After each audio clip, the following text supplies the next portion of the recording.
Hola, somos Alberto y Raquel y en esta ocasión os queremos enseñar cómo desarrollar una aplicación basada en un flanger estéreo, es decir, un retardo modulado.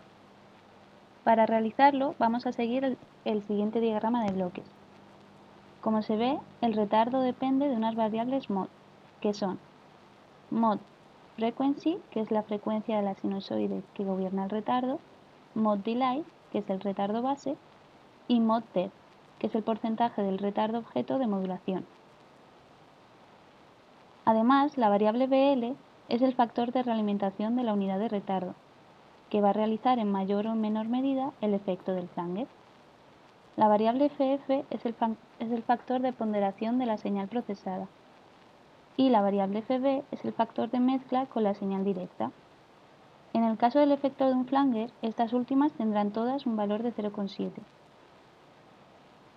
Un flanger consiste en aplicar un retardo que varía muestra a muestra. Además, este oscila de manera sinusoidal tal como se muestra en esta expresión. Como se puede ver, el retardo no va a ser un número entero. La R corresponde a la parte entera y frak es la parte racional. Por lo que, para realizar correctamente el efecto, se tendrán en cuenta dos muestras retardadas para la posterior interpolación entre estas. Esto lo realizamos mediante esta expresión. Al final, para calcular el retardo, con los parámetros mod mencionados anteriormente, utilizaremos la siguiente expresión. Una vez que os hemos presentado una visión general de lo que hemos desarrollado, os enseñamos las líneas de código necesarias para conseguir esto.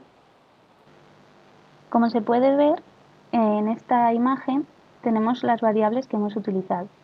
La mayoría son ya conocidas. Únicamente explicaros la variable SimpleCounter y la variable S. La primera se usa como contador de cada muestra y la segunda como puntero de entrada en el buffer. La inicialización de estas variables es la siguiente. En el lazo principal de esta aplicación se realiza lo siguiente. Primero se crea un bucle for que recorre cada frame y dentro de este se actualiza la variable s para escribir en la posición correspondiente del buffer, se actualiza la variable SimpleCounter con la que contabilizamos el número de muestras evaluadas y con la que podemos calcular el parámetro LFO necesario para el retardo. Después vamos a calcular este parámetro LFO con esta expresión.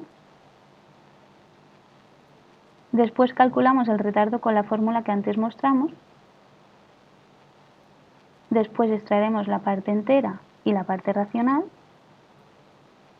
Después calcularemos el valor que tendrán los punteros a cada una de las dos muestras y damos valor a esas muestras a las que apunta. Por último, guardamos estas en el buffer siguiendo con el esquema. Para continuar con la siguiente rama del esquema, calculamos el valor que tiene la salida total del mismo. Y para terminar, guardamos cada muestra en el buffer de salida IL e IR.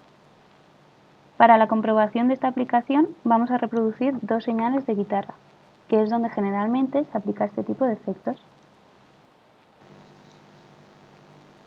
Para el fichero de audio de guitarra 1 tenemos como señal original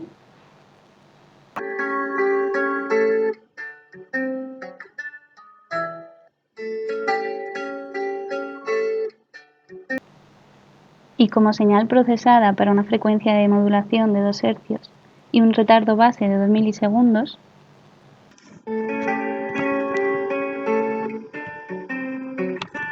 y por último, variando la frecuencia de modulación a 4 Hz y el retardo base entre 4 y 10 milisegundos, tenemos.